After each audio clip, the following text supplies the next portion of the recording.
C'est un chantier hors norme qui se déroule depuis 7 ans maintenant du côté de Mulhouse, celui de la construction de la nouvelle mosquée An-Nour, un édifice d'envergure très attendu par la communauté musulmane qui devrait accueillir d'ici fin 2018 plus de 2000 fidèles. Il est présenté comme l'un des centres islamiques les plus importants d'Europe. Reportage à Marie Coulon, Vincent Lemiel. À l'entrée de Mulhouse, impossible de le manquer. Le centre An-Nour et sa mosquée sont enfin sortis de terre.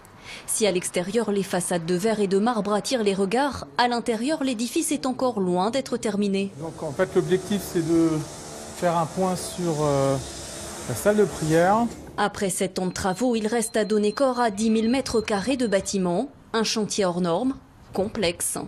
De l'espace de bien-être, des lieux de culte, une médiathèque. Donc c'est le nombre d'éléments de programme mis ensemble sur une parcelle construite de manière dense qui fait que ça donne une complexité à cet ouvrage.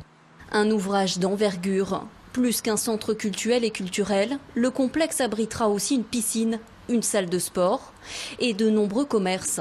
L'Association des musulmans d'Alsace, porteuse du projet, a vu grand à tout point de vue. On voit grand au niveau de la participation dans la société. Le culte, c'est 10% de la totalité des surfaces. Et le reste, ça sert tout le monde, soit musulmans, soit des juifs, soit des chrétiens, soit des athées. Il a le droit de rentrer et découvrir et de participer. S'ouvrir aux autres, dans une ville où la communauté musulmane atteint plus de 25% de la population, le projet a du sens et fédère. Sur les 20 millions d'euros de budget, plus des 3/4 ont été collectés auprès de donateurs étrangers, mais aussi des fidèles.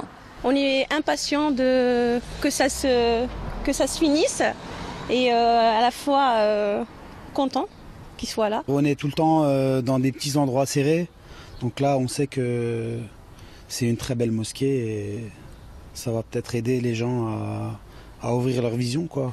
Reste à trouver des investisseurs privés pour gérer la partie commerciale du centre An-Nour. Présenté comme l'un des plus imposants d'Europe, il devrait accueillir plus de 2000 fidèles dès la fin de l'année 2018.